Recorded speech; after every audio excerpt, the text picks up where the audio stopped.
The tone of that meeting is extremely hostile. Other county offices have already had safety procedures in place for a while, but for the Pine Bluff Civic Center, they are just now instituting theirs because of one too many close calls. For the Simmons family, here lies 40 years worth of treasured possessions, but they tell me the good thing in it all is this is all replaceable. In fact, it's time to start rebuilding because they say they aren't going anywhere. Well, it's a story we first brought you last July. People living in the Willow Beach neighborhood frustrated with the amount of time it takes first responders to reach them during emergencies. Well, now their pleas for fire protection are finally being heard. He believes the suspect kicked down this gate, then walked around to the back of the house. We drove around for nearly an hour and found no one violating the texting and driving law. The Broadway Bridge is a really good example of a roadway with poor conditions, but in August 2016, all of this and all of this will be demolished, but it's only one of many that still needs to be repaired. Viewers called us, they called the Arkansas Game and Fish Commission, and they all have the same question. What happened to all the fish here in Greers Ferry Lake? Well, I tracked down a biologist here in Heber Springs to find that answer. With roadway conditions being as icy as they are today, well, a lot of businesses are closed. I want to show you the scene right now. It is clearing out as first responders are starting to leave the scene, but they've been here throughout the afternoon. Today, legislators approved 3 amendments to House Bill 1228, meaning this bill is simply one step closer to reaching Governor Asa Hutchinson's desk, and he's already said if it is approved, he will sign it.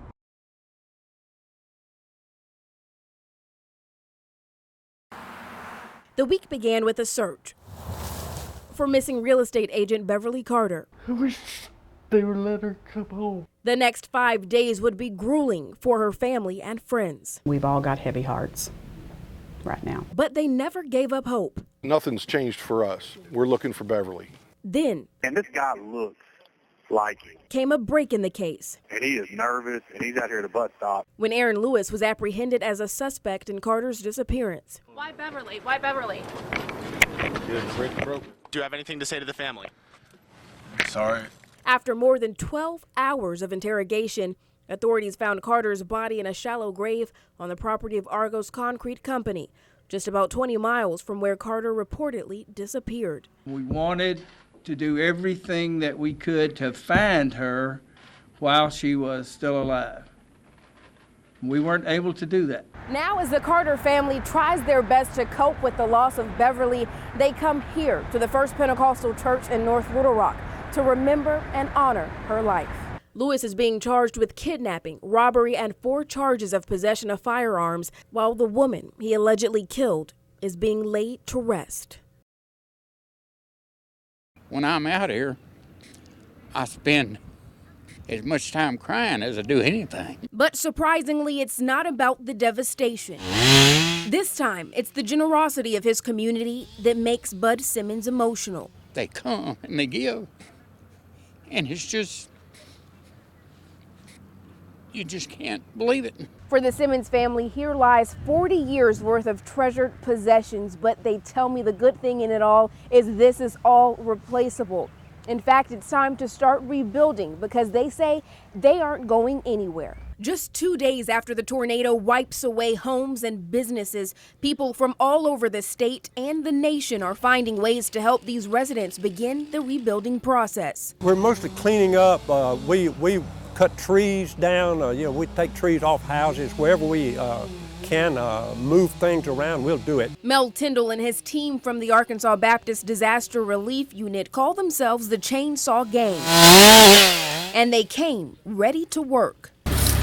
Residents like Janice Tucker and her daughter are so appreciative of how these volunteers have jumped right in. That's just what Arkansans do. Without hesitation. That's correct. There'll be a 50 there. Now, the residents of Valonia will rebuild. We're tough. And continue to stand, Arkan strong. We came to stay, and we're going to be here. I think I was more nervous than Seth was. A notable filmmaker with a massive following on YouTube, Andrew McMurray's passion is action. So this is where we started. Now, this action film may have begun like all of the rest. Only this storyline has somewhat of a romantic twist. His girlfriend, Simber, She's always wanted to be in a video on my channel, so it was kind of a good excuse. We just told her that she could be an extra or an actress in this James Bond style thing. That's where these two come into play.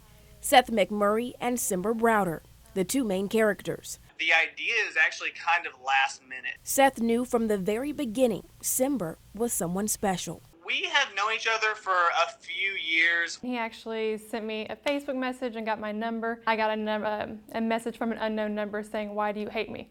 Which I guess was his pickup line. That day I texted her that I was going to marry her, and she was like, "Oh, whatever." A little more than a year later, I just wrote a fake storyboard. I did some fake directing. with the help of Andrew, of course. That's where Simber was and that's where Seth was. That proposal comes in the least suspecting way. In the very final take, Simber gazes over the rooftop while Seth gets down on one knee. Ooh, she took her sweet time getting up. But her reaction, well worth the wait. What was going through your head when you turned?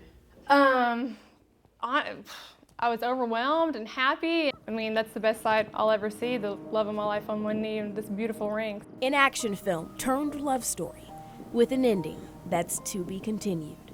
Marlisa Goldsmith, THV 11 News.